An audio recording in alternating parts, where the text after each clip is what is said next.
Hi guys, Miss Bertelson. I'm going to show you how to draw geometric objects so that they look three-dimensional using line. I'm not going to worry too much about shading at this point. That's something we'll explore more in 8th grade, but you can play around with that as well if you want.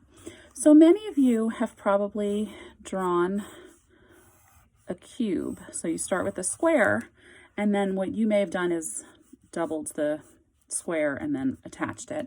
I'm going to show you a slightly different way that's a little more adaptable to a wider variety of shapes, but many of the same ideas still hold.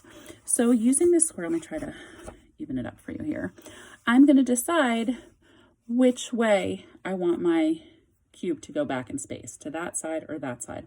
I'm purposely not saying left or right in case you're wondering, because there's something that happens when I'm filming that confuses me. So I'm just going to say that side or that side.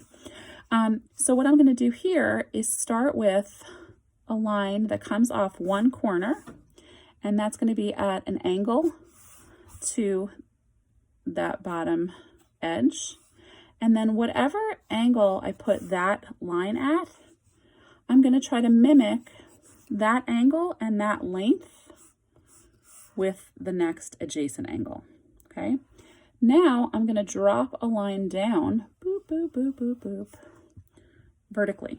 Okay, so my verticals always stay vertical, and my lines that close off the edges on an angle are always parallel to the original shape. So the angled lines are always parallel to each other, and the lines that create the further back edge of this three-dimensional shape are parallel to the original shape. Okay, so now I need to do this top part of the box. So what I'm going to do, and I like to literally take my hand, my pencil over that mark and kind of get a feel for it, and then try to recreate it at the opposite corner.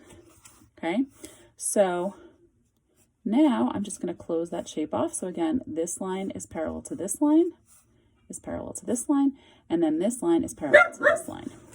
So now I've got my cube, which looks a little fagata, but not too shabby. It's good enough for our purposes. So you can also play around with having cubes or triangles or diamonds or other rhombus type shapes that, you know, they can be symmetrical or not. And you can have them go the same direction, or you can have them go the other direction. So again, the lines that wing off these corners are going to be about the same length, about the same angle. And then I close them up with lines that are parallel to the original shape. And if it looks a little wonky, which this one does, I can either go back and correct it. Right, so there, I'm like, oh. Or alternatively, I can really lean into it. So you can make geometric shapes that are not shapes for which there are names. I can just make sort of crazy geometric shapes. So I could be like, you know, I don't know. I'm just kind of going crazy here. Okay. But what makes it geometric is that it has all these corners, all these edges. And then from there, I'm going to do the same thing. I'm going to think about sort of choosing one side or the other that I'm going to focus on. So I'm going to have everything going off to that side. So I'm going to start with a line from this first corner that comes at an angle like that, about that long. So when I close this off with a line parallel to here, it's going to go right in to that next part of the shape. So that means that this whole side of the shape, I'm not going to see anything on there.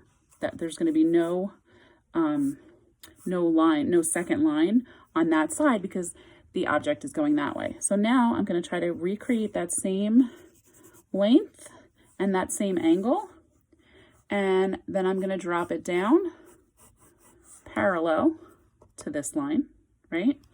Same thing here. I'm not going to see anything on this side because it's kind of twisted, but I would see something over here. So again, I'm going to mimic, and then close them off. Okay, same thing. Oops, that one got a little fakakta. Should have gone a little bit more up there. Okay, now I'm going to do the same thing here. So again, like I literally like to run my pencil over that first mark just to get a feel for it again. And I'm going to do that at the bottom edge. And then, oops, I got to lay this down while I do it. It's too long a line. notice the entire time, you know what I didn't use? A ruler. You can use a ruler, but I don't think it's necessary because sometimes I feel like rulers make people really tense or really rigid. Or the other problem I find with rulers is people think anything they do with a ruler is automatically perfect, and that's not really the case. So here's an object that I've created to look somewhat three-dimensional. I'm not saying it's perfect, but you know, it's kind of creating some fun shapes. And now what we can do, which is even more fun, is create the illusion of a hole going through these shapes. So you can do it in one or all of them. I'm going to do it in the cube just so it's a little less confusing. So within this cube, I'm going to make another cube. I could have made a diamond. It could have been anything. And I can go the same way or the opposite way. I think I'll go the same way for now. So I'm going to go up from that corner, out to this side, out to this side. And now, suddenly, there's a hole through that box.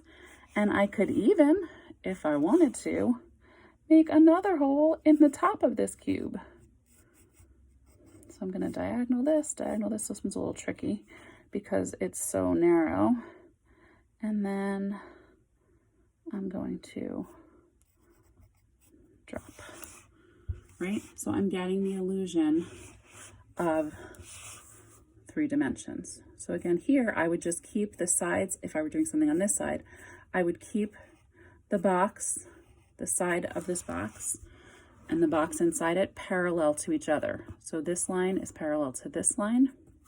This line is parallel to this line, this line to this line, this line to this line. And then you figure out which corner you're going to go from. So I'm going to go from here, close it off, right? Very cool. Okay, that's how to make geometric shapes look 3-dimensional.